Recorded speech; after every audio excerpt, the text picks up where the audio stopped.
Hey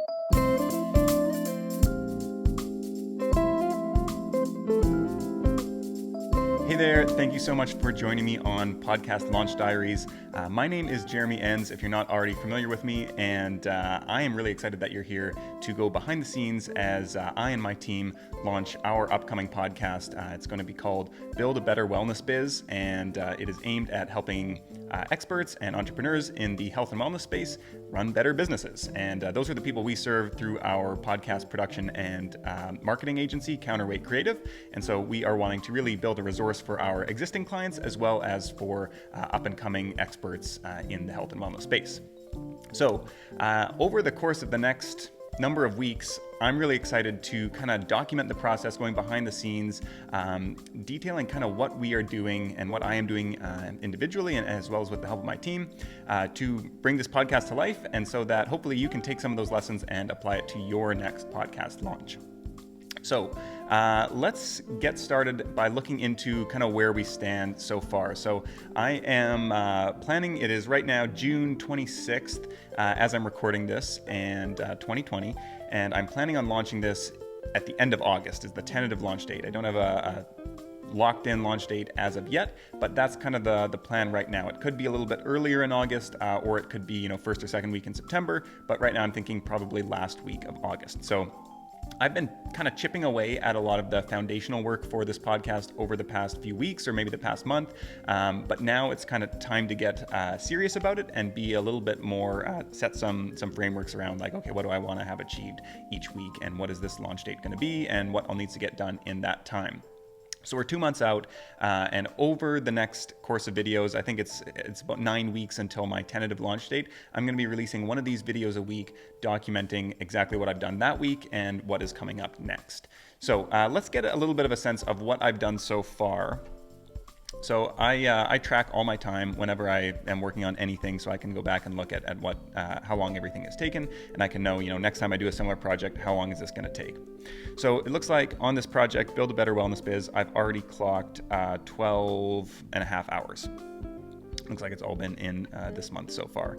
So if we look at what I've done, I spent 5 hours kind of brainstorming the launch plan.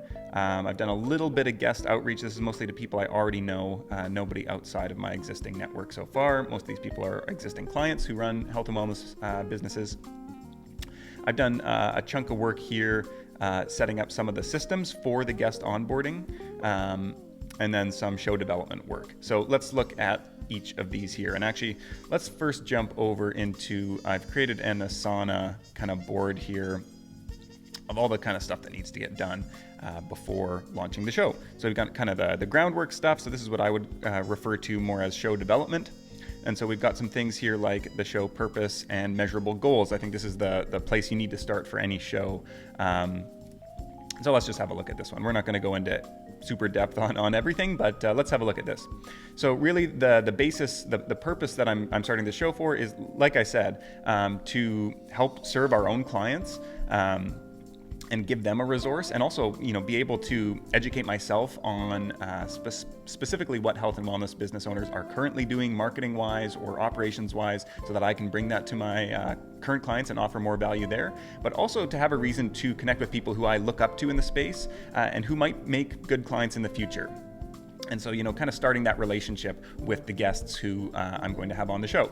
And so, it's going to be just fun to chat. And if they become clients, 6 months, a year from now, 2 years from now, that's great. If not, it's going to be really valuable anyway. And so there are a number of kind of goals here. So to connect with people who might make good clients, to build an audience of wellness experts and business owners, to funnel them towards digital products like Podcast Marketing Academy.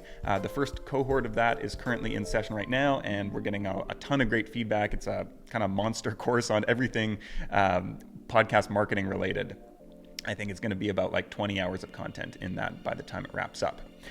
So I'm really excited about that and looking forward to kind of moving past this beta stage where there's the first initial founding cohort going through and getting more people going through that. So this will be an avenue to get people introduced to that, to develop or help them develop their businesses. So this is the listeners, to help them develop their businesses to a point where they might become clients. And so we talked about, maybe having guests potentially become clients as they launch or are looking to level up their podcast with more of a marketing and strategy approach, or also the listeners. And a lot of time, we are a higher ticket agency. We offer a lot more in the way of strategy rather than just podcast production. And so a lot of people who are just starting out, they can't afford to work with us, but hopefully we can get them to the point where their businesses are so profitable that they can start outsourcing and bringing on more strategic kind of help and the management side of things that we offer. So that's a goal there too. It's kind of a win-win. To establish myself as an expert in the wellness business space, to build out my personal network. And this is, again, like kind of leading back to clients, but also it's just, it's good practice to get to know people who are doing amazing, interesting things in the world. And so that's something that I'm really excited about is just aside from the business, just to get to know people who are, inspiring to me, motivating to me, who will keep me working hard and give me, new ideas and all that kind of stuff. So that's one of the purposes as well. And then to further develop my own skills as a podcast host, producer, marketer, and strategist. And so it's been a while since I have hosted my own show. Obviously, we've worked with dozens of different clients on their shows. And so that's kind of great to be able to get to see a cross-section of what's working for all these different people. But it has been a while since I hosted my own show. So I'm looking forward to getting back into that and seeing what kind of different perspective that brings and being able to learn a lot of lessons there, I'm sure, as well, in going through it myself.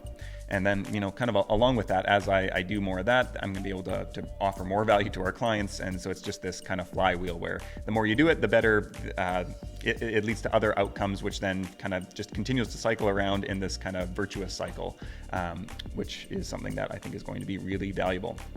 And so aside from the purpose, I always like to make sure that there are measurable goals attached to the podcast. And so the things that I'm going to be measuring the success of the show by is the number of sales calls that I'm getting. And this could be from guests or from audience members. It will be new production clients, email list growth, digital product sales, and revenue. And so revenue will be a little bit hard to attribute specifically to the podcast, but as there are other sources of that too, same with a lot of these, but those are going to be the metrics that I am measuring this by. You'll see downloads is not on the list. I'll probably measure, I should probably put that on here. That downloads will be on the list, but that's not really, I don't have any download number that is tied to success. I think that there are so many shows that I've seen where they might get, just a couple hundred listeners per episode and they make a ton of money off of it because it is really, they have a really great product or service offering to those, couple hundred people who listen and enough people buy that it's worth it for them. And so I don't really know what that is going to be. And I'm not really a big fan of measuring by downloads generally. It will be something that, like anyone, I'll be checking fairly regularly, but that is not really one of the outcomes that I'm looking for, is just building those download numbers. And the other thing I'll say around these measurable goals, especially when I'm launching a new show, thinking about timeline, this is not something I'm going to be really starting to track probably for 6 months, or that I would imagine that there will be a huge, I'll be tracking it the whole time, but I won't imagine that I'll be seeing a real noticeable increase in any of these, probably until 6 months, a year, even 2 years. So it's really a long game approach that I'm taking to this, is that I'm imagining that 2 to 3 years from now is when this is actually going to be a really valuable resource to me and the company. And there's definitely going to be benefits in terms of meeting new people and potentially bringing on some new clients and offering, a valuable resource to all the listeners in that time.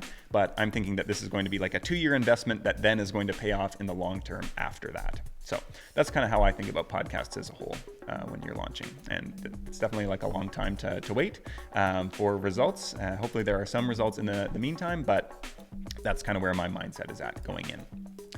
Okay, so some of the other things that I've done so far, I've established a rough timeline, like I talked about, that is end of August. I've defined my listener avatar. So this is an exercise that I go through with all our consulting clients. We went through it in depth with the members of Podcast Marketing Academy.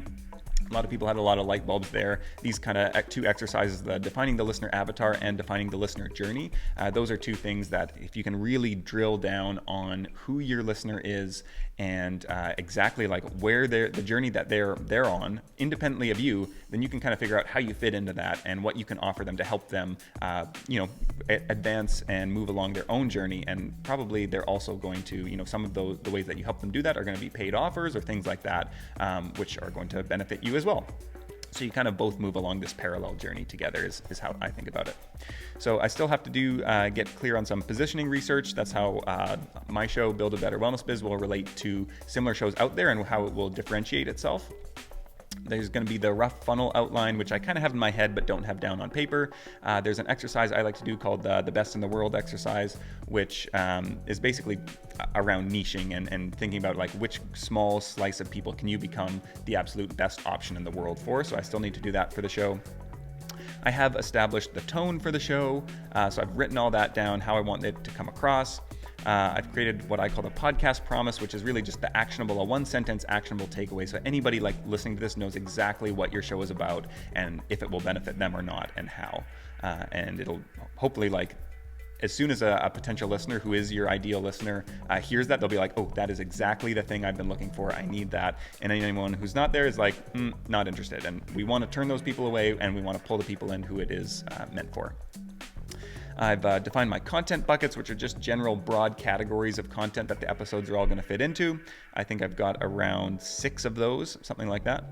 And I have a pretty extensive episode topic list brainstormed. I think I have something like 100 plus episode topics that I've outlined that I will, then match up guests to seek out guests based on those. I've also come up with a target guest list that is, let's jump over to that here. It looks like it is about 300 people long. So I have, like I mentioned, done a little bit of outreach to some of these people, but this is just a main list of people who I've done some basic research on and said, okay, these people would be a good fit for guests for specific reasons. And for a lot of them, I've added a content bucket to their beside their name, and for some of them as well, I have, some of them I have their websites and email addresses, podcast feeds already researched. And some of them I have episode topics outlined as well here for what I want to talk to them about. And so this is in Airtable here if you haven't used it before. And so I have a bunch of stuff. There's like a general content calendar. This will be once the episodes are actually scheduled and ready to go, lined up and what the dates will be and all that kind of stuff. I have just an overall topic list and how it fits into each of the content buckets. And so that is, here are my 96 different episode topics that I have so far. And then I've got a bunch of other stuff that I'm not going to go too deep into. We go into all of this stuff in more depth in Podcast Marketing Academy and some other programs that will be coming out in the future as well. So if you're interested in going really in depth, there are those options there as well. And I would love to have you enrolled in one of those. And then we've also got my Dream 100 guest list. So this is something where it's basically like, I don't have a full 100 people yet, but thinking about like, okay, who are the people that your dream guest list, like people who are way out of your league, but you would love the chance to talk to, and that, these people would do a lot for your, credibility, authority. They would be just invaluable network connections if you're able to form some kind of relationship with them. So these are like the A-listers. And so I've put out a large list of them and included them in that guest list. And with any launch, I definitely like to reach out to some of those people, maybe not all of them, but I think a lot of times people ask, when should I reach out to these people? Like, should I wait till I have a bunch of episodes, or should I reach out right off the bat?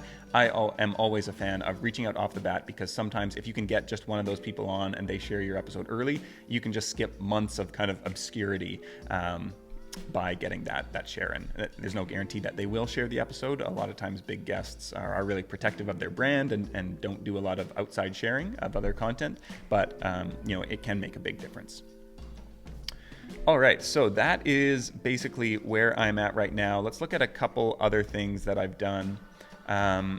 So I mentioned that I had the avatar, the content planning, the listener journey, and the tone. So I have documents for each of these here in a central Google Drive folder. Let's see, we have looked at the Airtable chart. I have a mock-up of just the website homepage and the cover art. So this is just, clearly unpublished. So just a general idea. What I always feel like once there's a visual kind of brand associated with it, I get much more excited about the project, and it's much easier to be motivated to keep working on it. So this is just a general idea of how this website might come together, at least the homepage. And then lastly, I'll show you this. So this is in Lucidchart is the app, and I recently, actually for this project, switched over here, and I really like this flow chart. And so basically this is a outline of my guest onboarding process. And so there are, as you can see here, these are actions that I take, these are actions the guest takes, and these are automations. There's a lot of automation going on here using Zapier for one, and then there's a lot of it's connecting with Asana and ConvertKit. And so basically, and Calendly as well. So basically, I send the guest an email and with a form to Typeform, which is the onboarding form that I use to get guests to fill out all their information and all that kind of stuff. And so then after they fill out the Typeform, then all these automations happen. They get sent to a Calendly invite link after they filled out the form. And then there's more automations that come from that. And then there's also basically a new task in Asana gets created. And then once they fill out the Calendly link, the Asana task gets updated with the date and time, and all the information from their Typeform also gets put in that Asana task. So I can just go into my Asana dashboard, I can see all my guests coming up, the date that the episodes are, how they filled out all their Typeforms, all in one place, and then I can kind of have my own checklists in there. And so I'll probably show you a bit more of that once that gets further developed. I'm still going to do some tweaking with that. So that is kind of the general outline, and I think it's really important when you get into automations, especially a lot of stuff that all talks to each other. I find it really valuable to map it all out like this, and sometimes I'll map this out before I even create it. In this case, I did it after the fact, but if something is ever broken or going wrong, or the information is not getting sent correctly, then it's nice to have this to be able to kind of diagnose, like, okay, well, if this outcome didn't happen, why is that? And you can see, well, okay, this was supposed to send the date over here or something like that. And so then I can see where the issue might be and go diagnose that. So this will probably be built out a bunch more. I'm going to have more kind of emails and stuff like that. And actually, I'll show you this as well, because some of these emails, I've started building out my podcast standard operating procedures or SOPs. And so I've just got all my episode live email scripts that I'll send to guests when their episode goes live, guest confirmation email scripts, guest promo copy templates. So that's for them to promote the episode, so copywriting, and some other stuff there as well. So we'll probably get into some of that more in the future. But these videos are meant to be short, and I'm already, this is a pretty long one. So that is the update for kind of where we're at right now. Next week, I will give another update on what I've done in the previous week, or this coming week, if you're watching this now.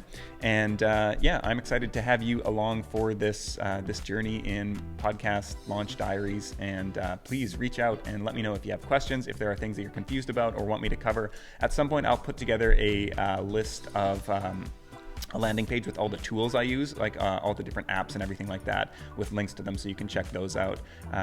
Many of them are paid, some of them are free, some of them have both paid and free options.